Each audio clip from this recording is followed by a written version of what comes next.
ஊர்ல PCR act சட்டத்தை போடல, நம்ம ஆளுக்கு மேல போடலன்னு சொல்லுங்க. எல்லா ஊர்லயும் 10 பேர் பாதிக்கப்பட்டிருப்பாங்க. என்ன பிறகு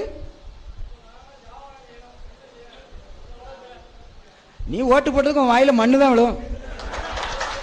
என்ன பருத்த தொந்தி நம்மதென்று நாம் இருக்க, நாய் நெறி கழுகுகள்லாம் தம்மதென்று தாம் இருக்க பயமே நாம் பட்டினத்தார். எப்படி சொன்னா? கனத்த உடலும் பருத்த தொந்தியும் நம்மதென்று நாம் இருக்க, நாய் நெறி கழுகுகள்லாம் தம்மதென்று தாம் இருக்க பயமேன் அப்படின்னா என்ன தெரியுமா கதை? கனத்த உடலும் பருத்த தொந்தியும் நமக்குன்னு சொல்லி நம்ம இருக்கோமா? அவன் என்ன சொல்லல, பொதுவா சொல்றேன். ஆனா நாய் நெறி கழுகுகள்லாம் ஒரு ஓரத்தில் நின்று நீ ஆணவத்திலே அலையிற ஓங்கரிய நான் தானடா பிச்சு திங்க போறேன் அப்படின்னு சொல்லி இருக்குதான்.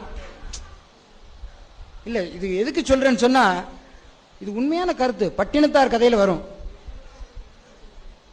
அப்ப ஏன் ஆணவம் நமக்கு இல்லையா? உனக்கு புராணத்தை பாருங்க. இன்னைக்கு தமிழ்னு சொல்றாங்க. தமிழ் சங்கம் 4ஆம் தமிழ் சங்கத்தை உருவாக்கியவர் யார்? வள்ளல் பாண்டித்துரை தேவன்.